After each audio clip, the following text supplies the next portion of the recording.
आडनाव भूषण राणा आले, मग तो पण आडनाव भोसले झाला. आता भोसलेंच्या बी आता कोणी राजे लावता, पण आपले घराण्यात पाटीलच लावत होते. भोसले पाटील घराणा गए. आपले भोसले पाटील घराणा कुळगोत्रे कौशिक ऋषी आपका कुळगोत्र आहे. पूजा पाठ करतानी, लग्न कार्यामध्ये हवन विधी करतानी ब्राह्मण विचारता आहे की आपका कुळगोत्र काय, तर कौशिक ऋषी आपका कुळगोत्र आहे तुमचा. घरात कोणतीही पूजा पाठ लगन विधी चांगला कार्य करताना ब्राह्मण विचारतो की आपका गोत्र उच्चारण करा. आपले लोकाला सांगता येत नाही, आपण कश्यप नावाने संकल्प करता. कश्यप ऋषी आपला कुळगोत्रीने कौशिक नावाने संकल्प केला पाहिजे. और पाहुणे रावळे बघताना मी दोन गोष्टी विचारते, एक आपका लग्न देऊ काय, एक तुमचा गोत्र काय. लग्न देवकामध्ये आपल्याला पंचपलव असते, आंबा उंबर सौंदड वड पिंपळ असं 5 पायलीचा देवक असतो. और एक रुद्राक्ष मणी आपका कुळदेवक, म्हणजे की जो आपण देवक म्हणजे कळतं ना तुम्हाला, ते देवक रुद्राक्ष मणी आपल्याला और पंचपलवचा देवक पण घेते. आपले विस्तारमध्ये कौशिक ऋषी कुळगोत्रे सूर्यवंश घराणा प्रभू श्री राम कुळातले, आपण रामाचे कुळातले उच्च घराण्यातले आहे. कुळदेवता आपण विस्तारमध्ये बाणेश्वरी भवानी चित्तोडगड राजस्थान की कुलदेवी म्हणून पूजले जाते. महाराष्ट्रात आल्यानंतर जगदंबे भवानी तुळजापूर की और खरसुंडी का आपल्याला सिद्धनाथ पूजले जाते. और आपले विस्तारमध्ये लगन झाले, सुनबाई आले, नातू झाले, चिरंजीव झाले, कुळदेवी कुळदेवता के दर्शन घेतले पाहिजे.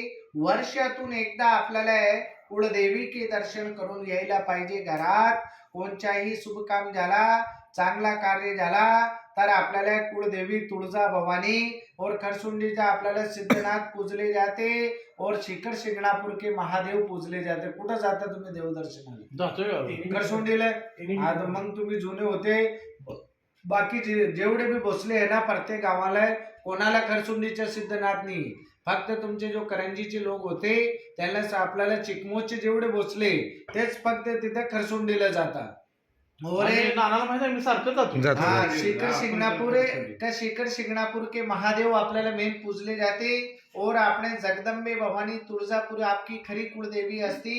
और राजस्थान में आपकी बाणेश्वरी भवानी पूजले जाते. म्हणजे जो आपण जेव्हा राजस्थान में होते ना मराठी मावळे लोक, तेव्हा राजस्थान मध्ये बाणेश्वरी भवानीची पूजा पाठ करायची आपण. आपले विस्तार मध्ये यजुर्वेद घराणा आहे. सूर्य गायत्री मंत्र, आंघोळ स्नान झाल्यावर सूर्य देवाला नमस्कार केला पाहिजे.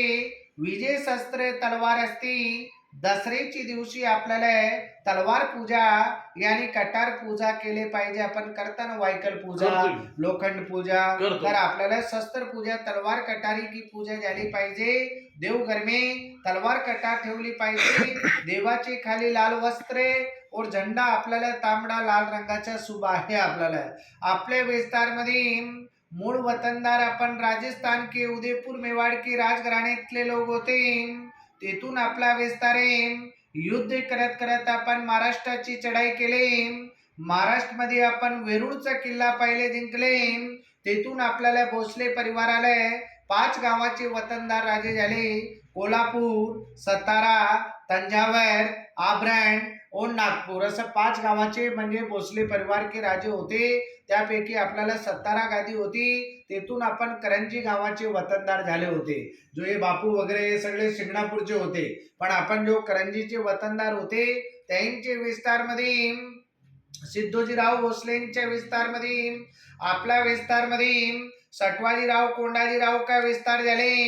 आनंद रखो भगवान कल्याण करो मनो कामना पूरी करो यश कीर्ती करो अपने राम राम. और बाकी है ना जो आपले विस्तार मध्ये शिवराम पाटलांचे विस्तार मध्ये मारुतीराव पाटलांचे विस्तार झाले. त्यांचे विस्तार मध्ये આપણે रामजी पाटील और श्यामजी पाटील असं 2 भावांचे विस्तार झाले. तो रामजी पाटलांचा घर चिकमोहोद गावात राहिला. और श्यामजी पाटलांचे विस्तार मध्ये આપણે भिवाजीराव पाटलांचे विस्तार झाले. जयवंतराव पाटलांचे विस्तार मध्ये सर्जेराव पाटील, रंगराव पाटील और भीमराव पाटील असं 3 भावांचे विस्तार होते. तो आपला विस्तार आहे. भीमराव पाटलांचे विस्तार मध्ये आपणा विस्तार आले त्यांचे पुत्रे बेवराव पाटलांचे मारुतीराव पाटलांचे विस्तार मध्ये हरिबा पाटलांचे विस्तार झाले त्यांचे विस्तार मध्ये दौलतराव पाटील व नाना पाटलांचे विस्तार झाले दौलतराव पाटलांचे विस्तार मध्ये बापूराव पाटील नामदेव पाटलांचे विस्तार निघाला होता. जो नामदेवराव तुम्ही म्हणता ना ते बापूराव नामदेवराव का विस्तार म्हणजे आपणे त्यांचे पुत्रे भाऊराव पाटील गोविंदराव पाटलांचे विस्तार झाले.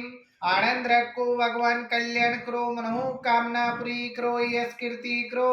राम राम बरोबर. हे माहिती म्हणजे जुने त्याच्यानंतर तुमच्या गावात कवा आलेच नाही पण तुमचे आजोबा पंजोबा म्हणजे इथून लिवा लागतो ना आमचे आजोबा पंजोबा का एक घर तिकडे गेला म्हणे काय ते असं जे. बाकी आपके जो नामदेवराव का नामदेवराव को अपना गोविंदचा मोठा भाऊ होता एक भाऊराव. भाऊराव और गोविंदराव दोन सख्खे भाऊ होते नामदेव पाटलांचे का दोन होते. त्यांना काही विस्तार नाही वाढला दादा म्हणजे ते बुडीत गेलेलं आहे. भाऊराव आहे ना त्यांना काही म्हणजे पुढे मुलं वगैरे काही नाही झाले होते. नुसतं गोविंदरावचेच चालले होते का गोविंदरावचेच चालले होते का आपण म्हणे ते एक असला ना पान दादा ते झेरॉक्स मशीन खाली आहे का आपली मी बसतो तिथं असलं पाणी कोरं घेऊन. आता मला पहिल्यापासून सविस्तर द्या सविस्तर एकदम मांडूनच व्हिडिओ बी केलाय. हा हे ओके व्हिडिओ बी केलाय तुमचा जी हे बोललं सगळे परत ही ऐकायला बसून ऐकू शकते म्हणून यांच्या ध्यानात मग ही देवराव भोसले पांडुरंग भोसले म्हणजे ही ते भाऊबंद आहे ना मग दादा हे दौलतराव वगैरे जो आता तुम्ही लिहले ना मग कळणार आहे तुम्हाला लाईन जो चालणार आहे ना. हो का मी परत इथनं कसं जुळलं बघा. ही नीलकरंजी म्हणजे घाटापाशी हे आहे का ना आपलं खरसुंड आहे का खरसुंडीच्या फुलं नीलकरंजी गाव आहे सगळे बसले तिथले. आपलं मूळ गाव ती आहे तिथं शिद्धोजीराव साठवजीराव कोंडाजीराव हा भाऊकीच लागलो मी तुम्हाला. मग ही हनुमंतराव दादा देखो आता कर्मणी उत्पत्ती वेगे तो कृष्ण आहे ज्ञानम. माणसाची जेवपर्यंत आपले हे लोक बी सांगत होते की आमचा हे घर तिकडे आहे तुमचे लोक बी सांगायचे की आपला हे घर तिकडे आहे असं कोणी सांगत नाही. आज मी मोठे मोठे तुमच्या इकडचे बापू मशीन आहे की तिथं झेरॉक्स त्यात कागद ठेवले कोरा कागद भरपूर भोसले मोठे मोठे पण ते कोणी सांगत नाही की आमच्या हे घर क्योंकि त्यांच्या घर गेलंच नाही तो कसं काय सांगणार आहे.